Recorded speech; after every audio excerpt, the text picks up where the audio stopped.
أعوذ بالله من الشيطان الرجيم. بسم الله الرحمن الرحيم. أفحسب الذين كفروا أن يتخذوا عبادي من دوني أولياء إنا أعتدنا جهنم للكافرين نزلا قل هل ننبئكم بالأخسرين أعمالا الذين ضل سعيهم في الحياة الدنيا وهم يحسبون أنهم يحسنون صنعا أولئك الذين كفروا بآيات ربهم ولقائه فحبطت أعمالهم فلا نقيم لهم يوم القيامة وزنا ذلك جزاؤهم جهنم بما كفروا واتخذوا آياتي ورسلي هزوا إن الذين آمنوا وعملوا الصالحات كانت لهم جنات الفردوس نزلا خالدين فيها لا يبغون عنها حولا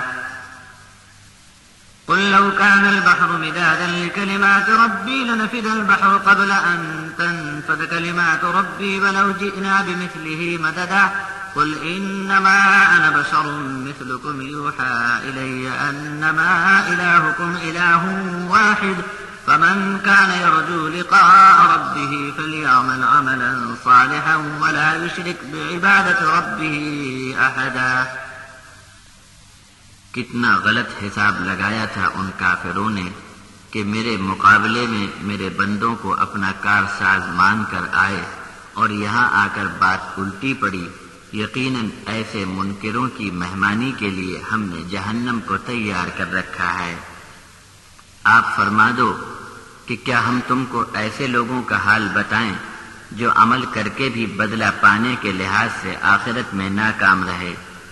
دنیا کی زندگی میں ان کی جو بھی کوشش، محنت اور دوڑ دھوپ رہی سب بیکار گئی اور اپنے آپ کو اس فریب میں الجھا رکھا تھا کہ جو کچھ کر رہے ہیں بہت اچھا کر رہے ہیں. ایسے لوگ نتیجے کے لحاظ سے اپنے رب کی نشانیوں کے انکار میں جا گرتے ہیں اور اس کی ملاقات پر بھی ان کو یقین نہیں رہتا. بس پھر تو ہم نے ان کا سب کچھ کیا کرایا تباہ کر ڈالا اور قیامت کے دن ان کے ہر کام کو ہم بے وزن کر ڈالیں گے. بس آخرت میں ان کے کفر کے سبب اور میری آیات اور میرے رسولوں کی بات کو ہنسی میں اڑا دینے کے جرم میں ان کو جہنم کی سزا دی گئی. جو لوگ ایمان میں آئے اور نیک عمل کرتے رہے ان کی مہمانی ٹھنڈی چھاؤں کی جنتوں میں کی جائے گی جہاں پر رہا کریں گے ہمیشہ ہمیشہ، اور یہاں سے جگہ بدل کر کہیں اور جانے کا ان کا جی کبھی نہ چاہے گا. آپ فرما دو کہ اگر میرے پروردگار کی تعریف اور خوبیوں کو لکھنے کے لیے سمندر سیاہی کی جگہ لکھنے کے کام میں لائے جائیں تو سب دریا ختم ہو جائیں گے اس کے پہلے کہ میرے رب کی خوبیاں لکھنی پوری ہو جائیں. چاہے پھر ہم اتنے ہی سمندر اور بھی مدد کے لیے لا دیں تب بھی. آپ فرما دو کہ میں بھی آدمی ہوں تم جیسا، لیکن میری طرف وحی بھیجی جاتی ہے کہ تم سب کا معبود صرف ایک ہی معبود ہے.